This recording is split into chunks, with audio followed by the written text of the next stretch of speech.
Hi, I want to talk about the body and about enjoying movement and loving to move in your body so that exercising doesn't feel like a chore anymore and it is a lot easier to not stop exercising anymore. That it's easy to get back into movement over and over again. And the way that I've kept a consistent movement routine, and not just a routine, but just kept coming back to moving my body, is that I found a deep appreciation of how fun it is to move the body.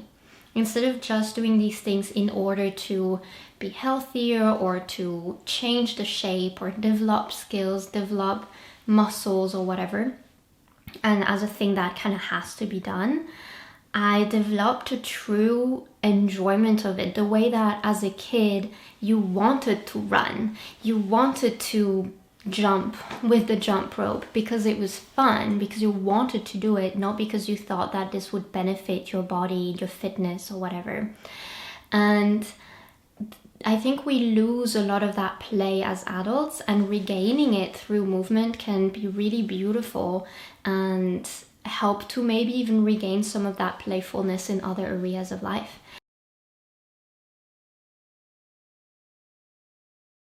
So a way that I started to really enjoy movement was when I decided to not only follow the scripts of how you should move. Because I'd grown up learning different sports and dance movements, these kind of things. And so I was used to just training specific movements that other people tell me to do and try to just replicate these things.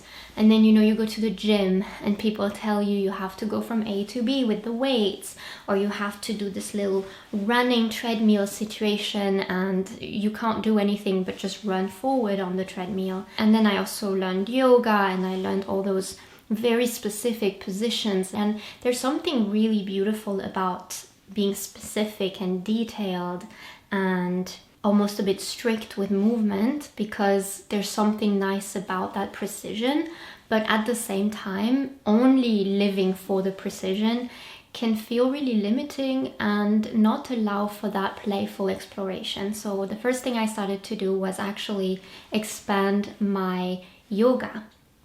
I was used to a specific type of yoga and routine, and then I started to experiment with the positions that I was doing and experiment with the transitions I was doing. So I was using that structure and breaking the rules and pretending that suddenly maybe the floor is lava and you're trying to put as little of yourself on the floor and you have to be on tippy toes and these kind of things.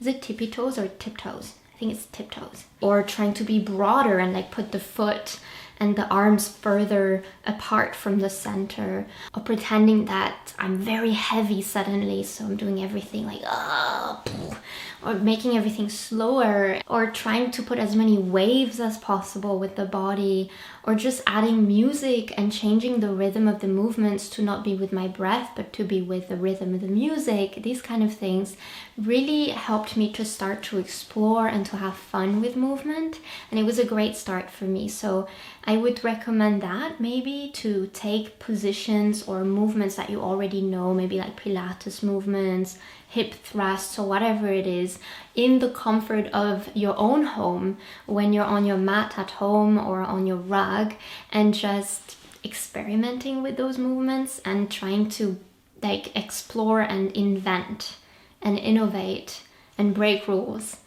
And music can be a great support for that, because it helps to kind of pull the body in different directions. It helps to lead with a vibe, and it can even be fun to have some sort of playlist and to have 2 or 3 different songs that are very different from each other, and to just explore how that transforms the movement and the quality of it and the pace of it and all of that. So that was a very cool thing. And then you can expand that to dancing, to just standing or being on the floor and just very freely doing stuff. Another way that I really enjoyed exploring movement was actually to watch dance movies. And then, because the mirror neurons got activated from watching, I would suddenly be way better able to kind of imitate a little bit the style of the dance that I was watching. So I would suddenly be able to have movements that I hadn't really done before.